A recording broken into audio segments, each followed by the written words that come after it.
Waalaikumsalam warahmatullahi wabarakatuh. Bismillahirrahmanirrahim. Menindaklanjuti qasidah burdah Syekh Imam Al-Busiri yang diterjemahkan oleh Kiai Muhammad Syarwani Abdan Al-Maghfurah. Bab yang ketiga.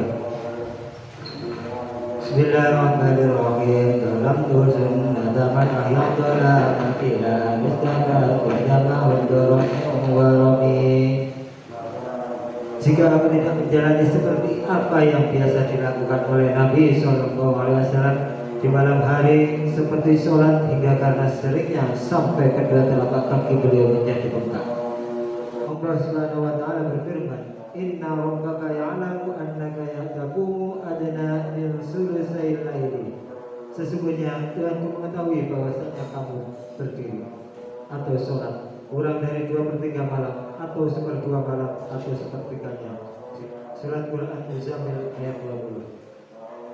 Diceritakan oleh sahabat Auf bin Malik, pada suatu malam aku pernah bersama Rasulullah SAW. Beliau lalu bersiwak dan berwudu. Kemudian beliau sholat. Aku turut berdiri, aku sholat bersama beliau membaca surat Al-Waqiah. Dan setelah sampai pada ayat rahmat, beliau berhenti dan memohon rahmat. Dan bila sampai pada ayat yang menyebutkan siksaan atau azab, beliau mohon pertolongan. Kemudian beliau rukuk dalam keadaan sama seperti beliau berdiri setelah itu.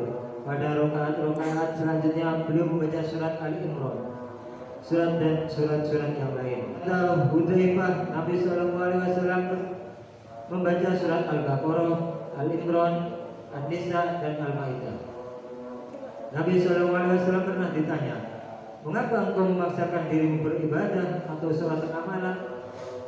Tidakkah Tuhan atau Allah telah mengampuni dosamu yang telah lalu maupun yang kemudian?" Nabi SAW menjawab, "Tidakkah aku atau ingin menjadi hamba Allah yang bersyukur?" Hadis riwayat Sahihah. Wa syadda min sababin asyanahu wa tawwa wa tahta min jarati kasha mudrabal ajami.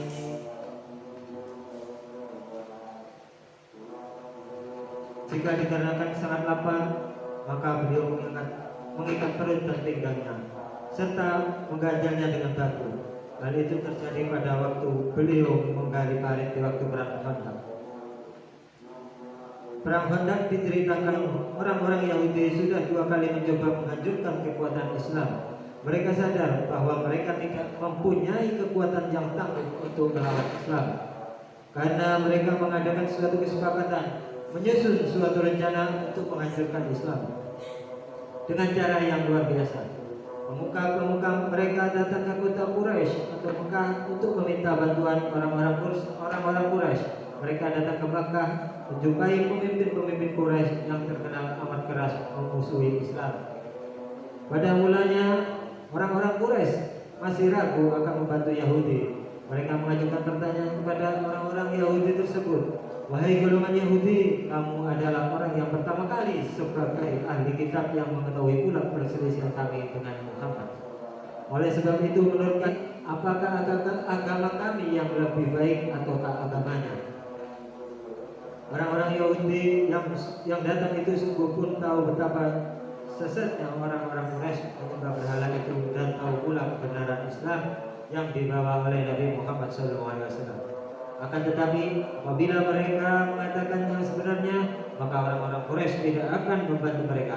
Orang-orang Yahudi itu berani menjawab, "Ya, memang agama Tuhan lebih baik dan lebih benar daripada agamanya dia."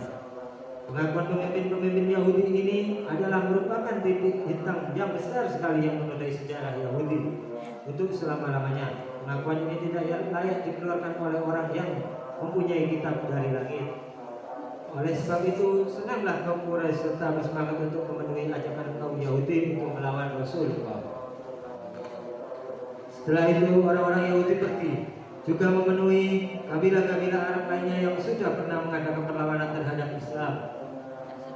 Mereka pergi kepada guru Ghatfan, orang-orang Bani Qurrah, Bani Sa'ad, Bani Sulaim, dan lain-lain dan lain-lain, sehingga kekuatan musuh yang akan menyerang Islam antara lain terdiri dari satu, orang-orang Quraisy yang dipimpin oleh Abu Sufyan; dua, orang-orang golongan Ghatfan yang dipimpin oleh Uyainah bin Husain; ketiga, orang-orang Kinanah dan Tihamah yang berpihak kepada Quraisy;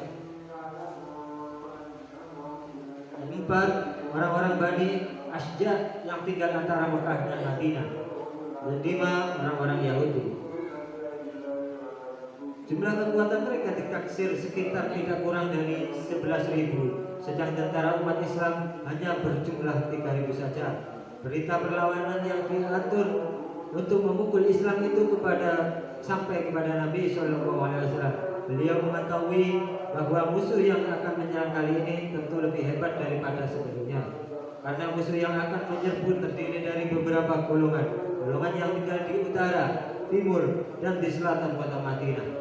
Maka sebagaimana biasa dalam hal-hal yang penting atau dalam urusan duniawi, beliau terus mengadakan sidang atau musyawarah dengan para sahabat-sahabatnya untuk membicarakan dan memikirkan usaha untuk menghadapi musuh yang amat besar itu.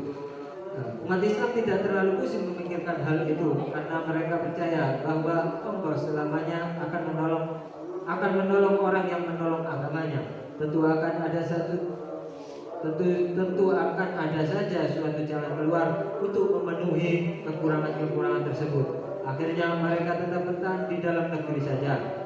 Maka sebagai tahap pertama agar terhindar dari gangguan musuh, mereka kaum muslimin mengosongkan rumah-rumah yang terletak di bagian muka kota Madinah, serta memindahkan anak, istri, harta benda mereka ke tempat yang lebih jauh ke dalam.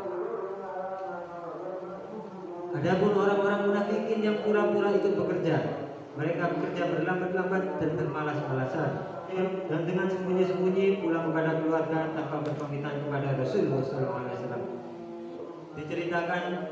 Diceritakan pula bahwa pada suatu kaum muslimin sedang sibuk menggali khandak, mereka ditemukan sebuah batu besar yang tidak dapat diangkat dan tidak mempan dilinggis atau dicangkul. Setelah dilakukan kepada Nabi SAW, beliau minta diambilkan tempat yang berisi air, lalu Nabi SAW berdoa dan berludah di atasnya, terus menuangkan air itu ke atas batu tersebut.